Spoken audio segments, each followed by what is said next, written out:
9th CBSE மேக்ஸில் 4th some பார்க்குறோம். கொஸ்டினில் என்ன கொடுத்துருக்காங்க அப்படின்னா, ஒரு ட்ரையாங்கிளோட 2 சைட்ஸ் கொடுத்துட்டு பெரிமீட்டர் கொடுத்துருக்காங்க. ஹெரான்ஸ் ஃபார்முலாவை யூஸ் பண்ணி ஏரியா கண்டுபிடிக்க சொல்லியிருக்காங்க. ஸோ நம்ம எப்படி கொஸ்டின் பண்ணுறது, எப்படி ஆன்சர் பண்ணுறதுன்னு நம்ம பார்க்கலாம். ஓகே, என்ன கொடுத்துருக்காங்க? 2 சைடு கொடுத்துருக்காங்க.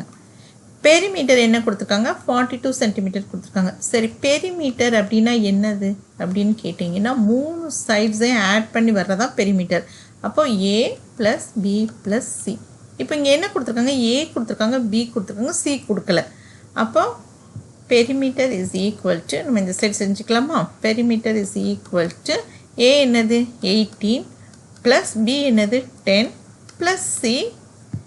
ஓகே, இப்போ பெரிமீட்டர் என்ன கொடுத்துட்டாங்க? 42. 42 இஸ் ஈக்குவல் டு 28 + C.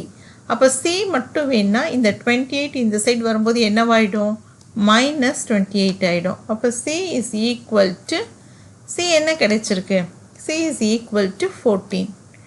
இதுதான் சியோட வேல்யூ. நம்ம சியோட வேல்யூ கண்டுபிடிச்சாச்சு. இப்போ நம்ம ஹெரான்ஸ் ஃபார்முலாவில் நம்ம சப்ஸ்டியூட் பண்ண போகிறோம். So area is equal to,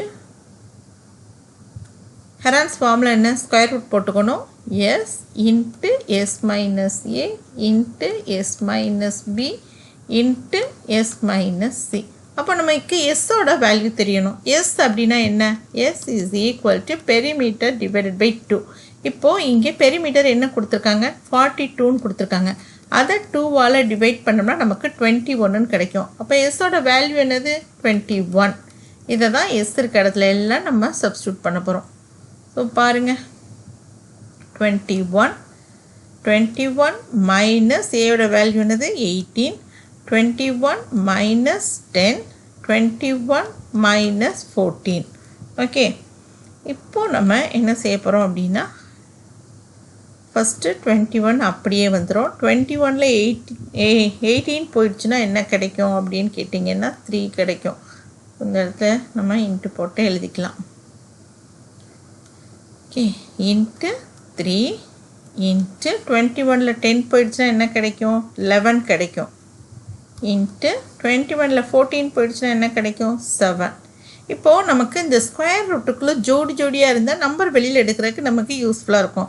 so 21 அப்படிங்கிறத நம்ம ஃபேக்டரைஸ் பண்ண போகிறோம். ஸோ 21ன்றதை எப்படி எழுத போகிறோம் அப்படின்னா, 21 is equal to 3 into 7 எழுதலாம்ல. 3 7s are 21. அப்போ 21 இருக்க இடத்துல 3 இன்ட்டு 7, ஏற்கனவே இருக்கக்கூடிய 3 இன்ட்டு 11 இன்ட்டு 7 அப்படியே வந்துடும். இப்போ பாருங்கள், 3க்கு ஜோடி இருக்குது, 7க்கும் ஜோடி இருக்குது. அப்போ நம்ம ஸ்கொயர் ரூட்டை விட்டு வெளியில் எடுத்துடலாம். அப்போ 3 இன்ட்டு 7 இன்ட்டு ரூட் 11. அப்போ 3 இன்ட்டு 7 என்னது? 21 இன்ட்டு ரூட் 11. ஓகே, இப்போ என்ன கொடுத்துருக்காங்க? சென்டிமீட்டர்னு கொடுத்துருக்காங்க. அப்போ நம்ம எடுத்து எழுதும்போது என்ன எழுதணும்? Centimetre squared. ஏரியா கண்டுபிடிச்சி நம்ம யூனிட் எழுதும்போது எப்படி எழுதணும்? சென்டிமீட்டர் ஸ்கொயர்னு எழுதணும். இதுதான் இந்த சம்மோட ஆன்சர். இவ்வளோ தான் இந்த சம். ஸோ 4th சம் ஈஸியாக முடிஞ்சிருச்சு. அடுத்த சம் எப்படி செய்கிறதுன்றது ஈஸியாக பார்க்கலாம்.